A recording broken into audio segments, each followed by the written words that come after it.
for joining me today for another Uplifting Solutions. I'm Sonia Sala of Uplifting Nonprofits. Get the correlation?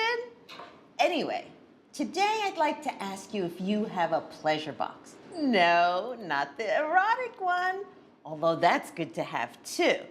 I'm talking about a pleasure box that brings you ease when you are going through a difficult time, whether it's anger or disappointment or grief or fear. I just recently went through that, and I have to tell you that my pleasure box softened it for me. So I would like to share it with you.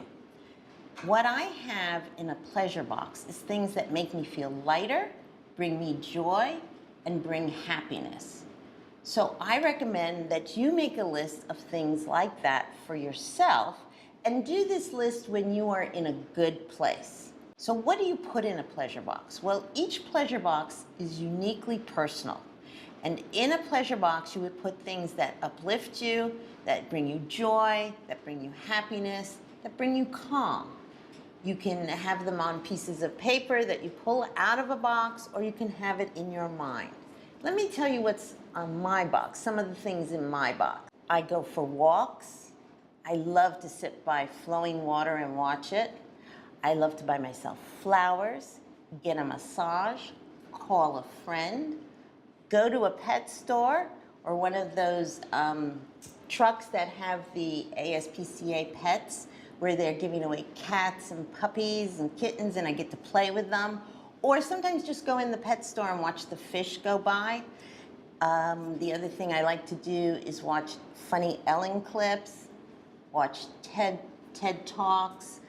My favorite, though, is no matter where I am, I can do this, is to go on a treasure hunt. And I look for my favorite color.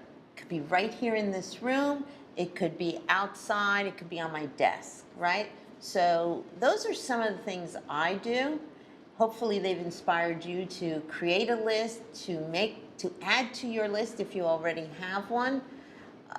Again, it's uniquely yours. I invite you to create your own pleasure box. Also, it can be in a box with papers that you pull out a paper, and that's the pleasure you will take. Or it can be in your mind, right? Create this beautiful pleasure box in your mind. Mine's a big red box with gold trim. So let me invite you to go sit by some flowing water, have a lovely cup of tea, and write down the things you would like to put in your pleasure box. Things that will bring you pleasure when you're going through a difficult time. It just softens the situation. Well, that's my solution for you today. Thank you for joining, and you keep smiling because you make a difference.